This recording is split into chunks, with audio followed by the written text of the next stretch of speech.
Yeah, it is, but, anything worth doing is hard, you know? And it just slowing down, listening to each other, holding each other accountable to the language we use when we describe kids is such a fundamental piece of improving the culture of the school, improving the culture of a district, raising expectations for students. It sounds sometimes almost too simple, but it really is. Just stop and think about what you're saying, right? Would you appreciate it if somebody else was talking that way about your children? You know? And the other thing I always tell people when I work with them is kids are going to make mistakes. Kids are going to fall short of their yet sometimes because they're kids. Why knowledge matters. Welcome, I'm Yannick, your host, and now joining me, Michael Roberts. Michael Roberts is an author and consultant with more than 2 decades of experience in education. Michael has been an administrator at the district level and has served as an on-site administrator at the high school, middle school, and elementary school. Prior to his stint as the director of elementary curriculum and instruction in Scottsdale, Arizona, Michael was the principal of Desert View Elementary School in Hermiston, Oregon. Under his leadership, Desert View Elementary School produced evidence of increased learning each year from 2013 to 2017 for all students and met the challenges of 40% growth over 4 years, a rising population of English learners, and a dramatic increase in the number of traumatic affected students. Michael attributes the success of the school to the commitment of staff to the 3 big ideas and the 4 critical questions of a professional learning community. This commitment led to a school-wide transition from me to we, a fundamental shift in thinking that has made all the difference. Michael also is author of 3 books. Welcome, Michael Roberts, to the show. Thank you so much for being here. Thanks, Yannick. I'm excited to be here. I'm too very excited talking about your book, The Language of Possibilities. But first, let's start. Who is Michael Roberts? Um, a father, educator, um, someone whose goal is to help students be more successful. I was fortunate enough to have a long career in education and have helped lots and lots of kids, made hundreds of connections with fantastic kids, and the goal is just to keep that happening as long as I possibly can, whether it's working with staffs around the country, or writing books, or coaching youth sports. Um, just I'm about helping kids. That's wonderful. And also actually your website is every every kid, Yes, every kid now. right? Yeah, Now. yeah, Exactly. Everykidnow.com. Wonderful. yes. And just as an aside, what kind of sports do you teach? Um, I spent 13 years coaching wrestling when I was teaching high Oh, school. I've also coached baseball and football. Right now, um, my kids, it's mostly coaching my kids, which are baseball and football. I have a middle son who plays soccer, but we think he plays soccer because I don't coach it. So yeah, yeah, that's not because the baseball makes sense, football makes sense. Soccer in the US is not that big, but it's coming now with Messi, obviously. yeah. It will become big too. Everything that goes to the US ultimately becomes big. So wonderful. So now let's start about the language of possibility. Just the title already really inspired me. And so I bought it and I read it and I really felt empowered. It's such an important work. But first, what made you write the book, The Language of Possibility, in the first place? Yeah. So one of the things I've always been interested in is, as an educator, as a building principal, I interviewed hundreds of teachers, a lot of them on their first job out. And when I asked them always, why do you want to be a teacher? They always said the same thing. I want to be that person for that child. I want to help the kid that nobody's connected with become a better person, become a better student. And then I've always been amazed how you go from that to 10 years into your career, 11 years into your career, saying things like, oh, these kids can't and these kids won't, and they're lazy and that sort of thing. And I always thought there had to be something in there that made that shift, right? And so during the pandemic, I was supporting schools all over the country with professional development, but I was doing it from my office. I wasn't traveling around the country worrying about rental cars and flight delays and hotels and all that kind of stuff. So I was able to do day after day after day from my office. So during the pandemic, I was working with one school on a Monday, and they started talking about we have low babies. Our problems are in our school are our low babies. And I was like, okay, don't call them that because you couldn't shouldn't call students low. And second, if you call them babies, what can a baby do? Absolutely nothing, right? So you're really infantilizing them, and that's not good. So the next day was a Tuesday, and I was working with another school in a completely other part of the country, and they started talking about low babies. And I was like, okay, stop. And then the Wednesday, another school in another part of the country, and they were talking about low babies. And so I said, this has to be a thing. So I began to do some research on the human brain and the way we use language, the way we process language, and how it actually processes our thoughts. Um, and then as I got deeper and deeper into it, I contacted Solution Tree Publishing and said, I think I got a book here. And with the help of Sarah Payne Mills, who works there, we kind of crafted it into, okay, this is an idea that can become a book. And so that's the genesis of the language of possibility, really looking at why that shift happens sometimes from we want all kids to learn to these kids can't and these kids won't. And it's a real biological kind of process that often takes place. And then once we know that, we can start mitigating it. And what I also really appreciate in this book is you elaborate it very in a very sensitive manner. You're not blaming teachers at all, and that's why also I think it's so important in general for teachers to really read and study your book because you're not blaming, and that's I truly appreciate that because we all know, and I think who better than yourself, how demanding teaching is. But now, just quickly as an aside, coffee or tea? Coffee, definitely coffee. Coffee. I'm very much in the Ted Lasso range of tea. It's like hot, dirty water. Okay, very good. Very good.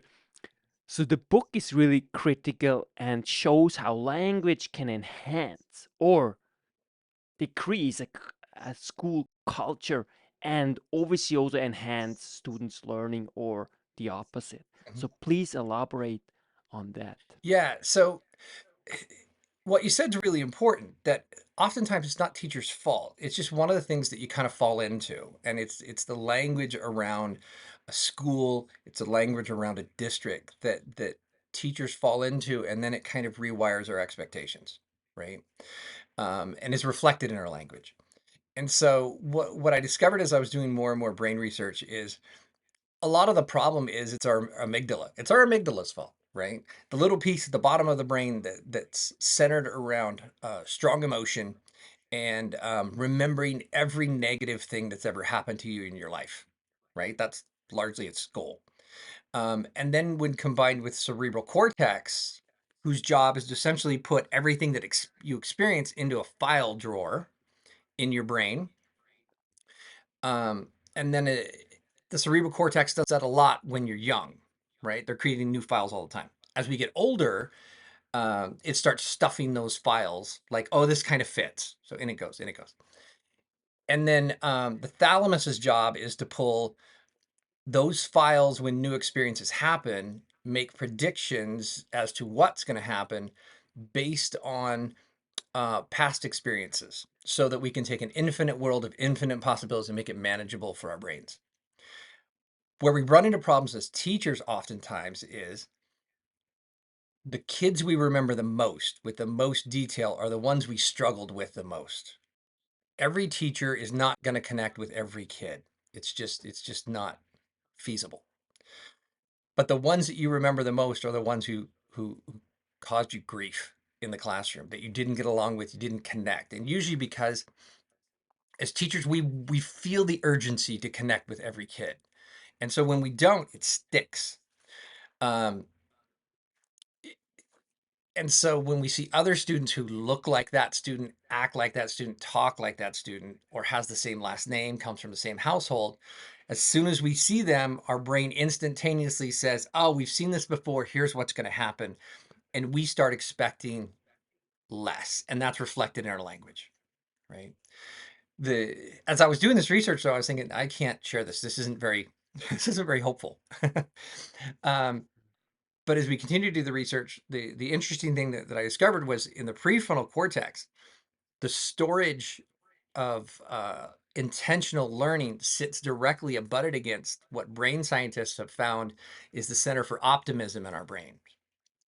So,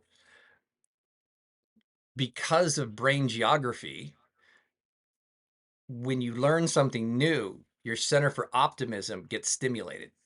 So, the more you learn, the more optimistic you can become. So, the key for teachers is to continue to try to learn new things about the students that they serve, about their practice, and they'll become more optimistic typically. And so that's reflected in the language. So that's why we want to go from what we call limiting language, things that limit what students can do, talking about what they can't do, rather the language of possibility, what they can do, what strengths they can do, because that's going to keep you in your prefrontal cortex. That's going to keep you where intentional learning lives, where optimism lives, as opposed to what they can't do, which plays on that amygdala piece and stays in the negative. And what we found is when teachers and principals and superintendents intentionally make the shift to the language of possibility, the language of strength, they expect more. They're more optimistic. They're willing to try new things, and that's the shift that really we need to make is get out of talking negatively, and instead make the shift to talking positively. In you will assume that teachers, will know that and will work on that. So how comes that teachers use limiting language in such a frequent manner? Oftentimes, because that's the way as you join a culture of a school or a district, that's usually the way other people are talking about them. It's traditionally the way we've talked about students, right? What they can't do, because again, that sticks in your amygdala. And so, as people get ingrained in a culture where we just talk about the negative parts of students, we just fall into it because largely we are pack animals. We want to fit in with the group. And as a new person in an organization, you're looking for the kind of unspoken pieces of the culture to make you fit, right? How they talk, how they look, how they act. And so we see that kind of chameleon effect take place. Traditionally in schools in America, it was set up to kind of rank and spank kids. The kids who can, keep them going forward. The kids who can't, we've got places for you to go. Traditionally, agrarian uh, family farms in the rural areas, factories, manual labor jobs in the more urban areas.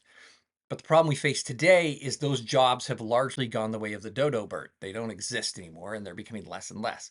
So our challenge is helping all kids be successful, which means we've got to get a shift off of helping some kids to helping all kids, right? Quick example is students who don't speak English at home in American schools. Over the last 25 years, they've been labeled lots of different things um, in an effort to help them, right? That if you understand that a student is English language learner or English language developer or second language learner, um, you're, you adjust your instruction to help that student. But all that language is about what? What they can't do, right? They can't speak English, essentially, is what we're saying. Making a shift to, for those students, um, the idea that they're halfway to bilingual, one of the most sought after skill sets in 2023. Um, Now you're talking about kids of strength, kids who have a skill set that most of us don't have, that's going to really benefit them down the road if they're bilingual, biliterate. So one of my colleagues, Dr. Luis Cruz, came up with that idea. Let's just call them halfway to bilingual kids. Love it. That's talking about strength. That's what we want. The language of possibility.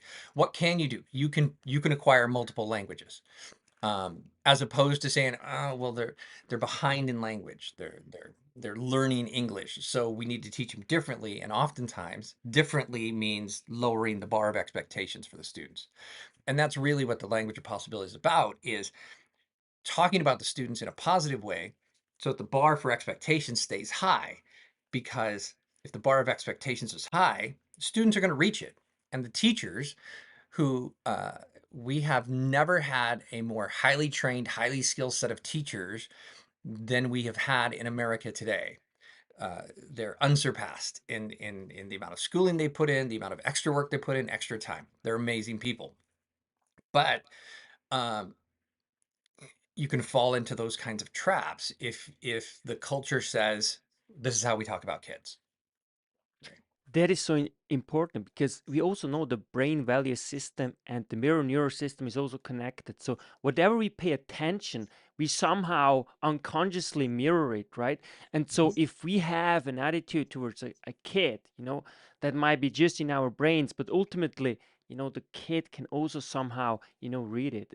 There's a lot of, research that has been done, and Yeah. really your book gives so many important insight how to actually change it. Now the question is, how can, if you realize after reading your book, the teacher realize, okay, my language Mhm. is limited when it comes to my students and my students success, what can they concretely do in order to change?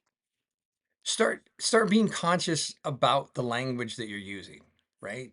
Listen for yourself, listen for your colleagues, and when you catch yourself doing it, fix it, right? I still catch myself once in a while saying things like, "Oh, they're English language developers." Okay, no, no, they're not. They're halfway to bilingual, right? And it build new habits, build new neural pathways to language that talks about student strengths. It's going to take some intentionality. It's going to take some time. It's going to take staff as a whole coming together and saying, "Okay, let's make these changes." It's one of those things that when you begin to pay attention to it, it's everywhere. Not just at schools, but in our daily lives. Talking about negatives, talking about lack of strengths rather than positive speak. And so intentionality is the key to it. That as you pay more attention to it and choose your words more carefully, then it builds the pathways to the positive parts of our brain. Just like using the negative language and the limiting language takes us to the negative parts of our brain. And also you elaborate this with the thalamus, right? I mean, it's unbelievable that thoughts basically has the same influence neuroscientifically speaking as, for example, actions, right? So Mhm. that's why it's so important. Yeah, totally. Because it's all tied together, right? If I'm talking about students from a position of strength, right? So I'm teaching a lesson. I have students who aren't yet proficient, right? That means that they're going to be proficient. Yet means thus far, but you've got a place that you're going to. So if I'm always talking about these kids are not yet proficient, but they're on their way, that's very different than saying these students can't and they won't, right? The expectation with yet is that it's there. And now all we have to do is support the kids to get up, to build scaffolding so the kids can climb their way up. Nets in case they fall off the scaffolding, that we catch them and get them back on the scaffolding to climb.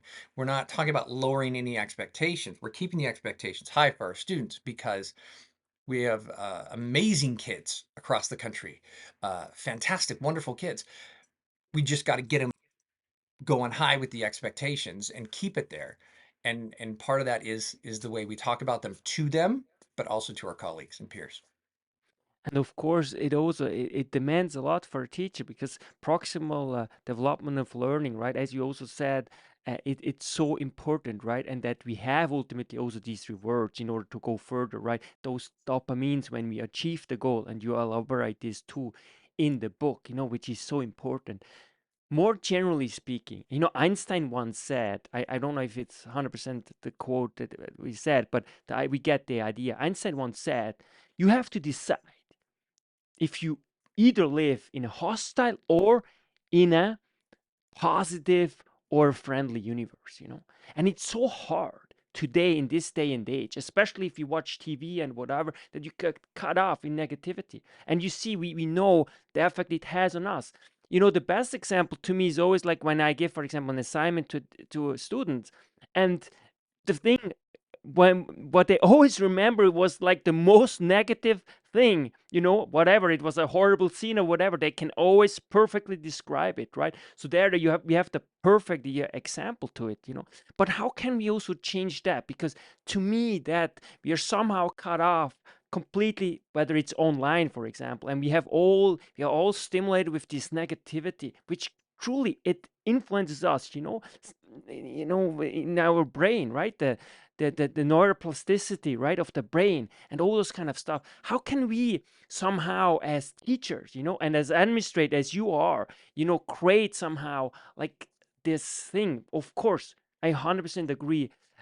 In the language of possibility really shows and gives us a tangible step how to ultimately move forward, but it's so entrenched in our culture in general.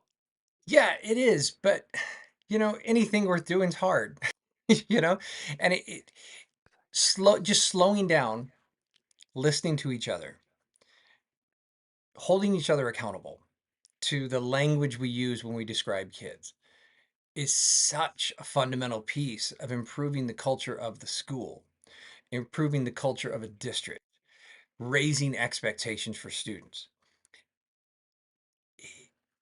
It sounds sometimes almost too simple, but it really is. Just stop and think about what you're saying, right? Would you appreciate it if somebody else was talking that way about your children? You know? And the other thing I always tell people when I work with them is kids are going to make mistakes. Kids are going to fall short of their yet sometimes because they're kids, right? If you think about yourself at 12 or at 9 or at 18, you the mistakes that you made, your thought process at that time were really incomplete. Especially at 18 where you feel like you look like an adult, but looking back on it now at however old we are, I think most of us will agree. I wasn't an adult at 18. I wasn't even close, right? So expect those kinds of goofy things to happen with kids because they're kids. They're going to do those things. That doesn't mean that they're bad. It doesn't mean that they can't be successful. It means that they're humans and they're going to make mistakes. So we need to keep focused on the positive. Let's look at what's working and emphasize that. Let's talk about their strengths. Let's give them opportunities. I was working with a team in Louisiana. It was a science team. It was a small school, so it was all the science teachers. There were four of them in one room, and they were having a collaborative team meeting. And they were complaining about the kids about 10 minutes. These kids can't. These kids won't. This is awful. They won't try. Da da da da. So I let him go for a little bit, and then I stopped him. And I said, "You guys have done a good job of laying out what they can't do. Can someone please tell me one thing they can do?" And they stared at each other with kind of weird looks on their faces for a couple minutes. And then one of them went, "They can talk." And I said, "Okay, so talk to me more about that. What's that mean they can talk?" And the teacher said, "If I ask them a question and I give them time to talk with a peer, those answers are really good. I said, okay. And the other teacher said, yeah, my class too, my class too, my class too.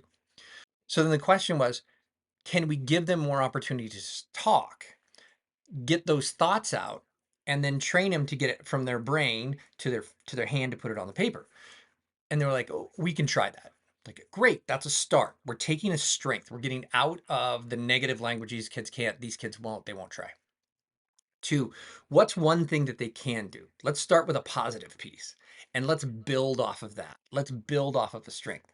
I went back a couple months later and they were significantly better. The kids were much more engaged. They had a lot less issues in the classroom with engagement because they were giving them the opportunity to use their strengths. And the teacher discussion about the kids had completely changed from these kids can't, these kids won't, da da da, to I'm so excited they're moving forward. This kid has been successful. That student has been successful. And it all starts with that one piece. Let's talk about what they can do, right? Let's get off the negative and onto the positive. And sometimes, especially like you said, in the world we live in today, where negative is the easy place to go, you have to be intentionally positive sometimes. What was the most rewarding part of writing The Language of Possibilities?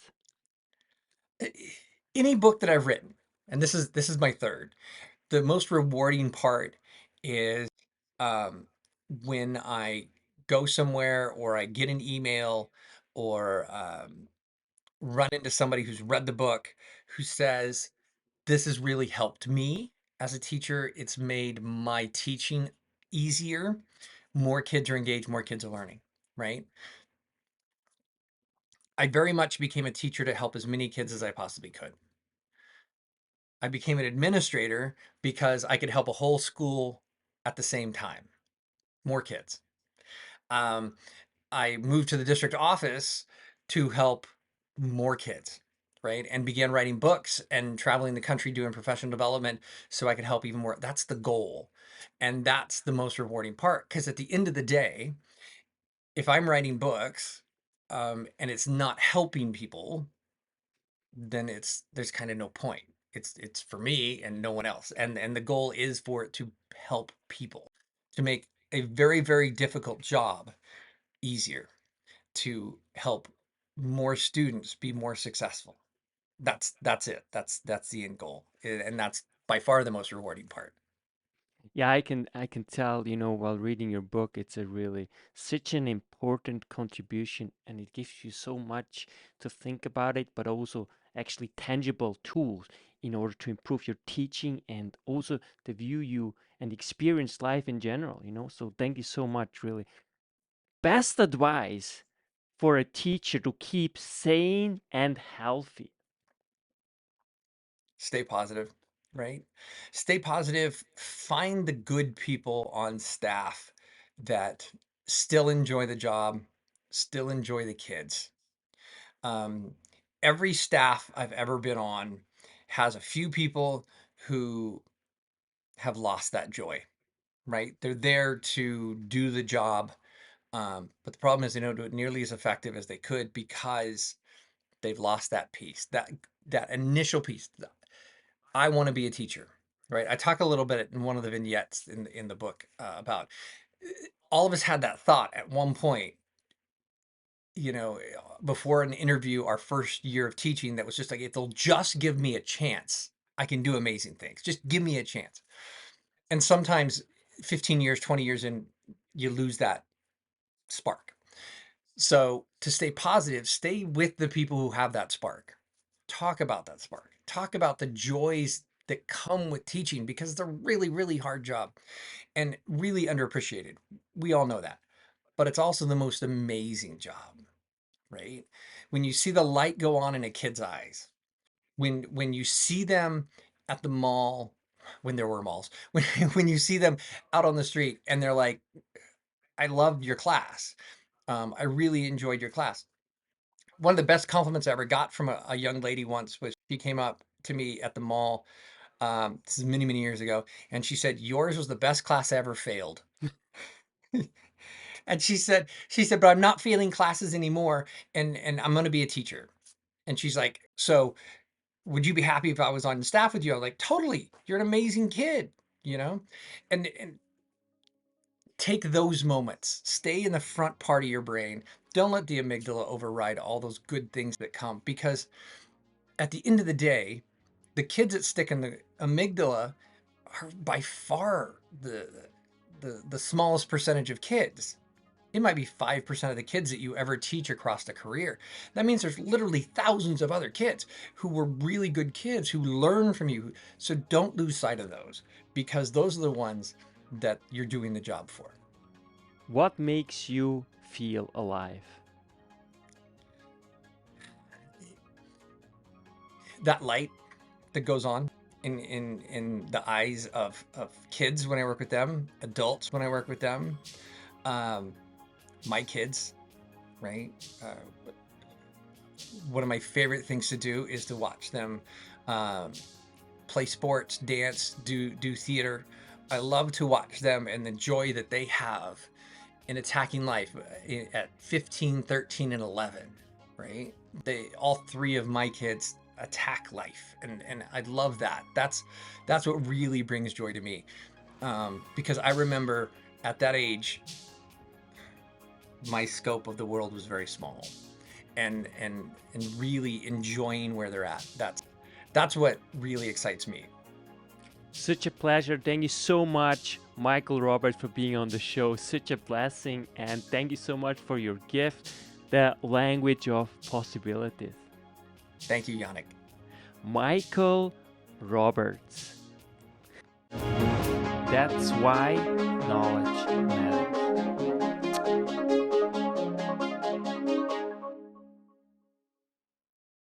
Make your life a masterpiece. Visit now programs.d-ykm.com.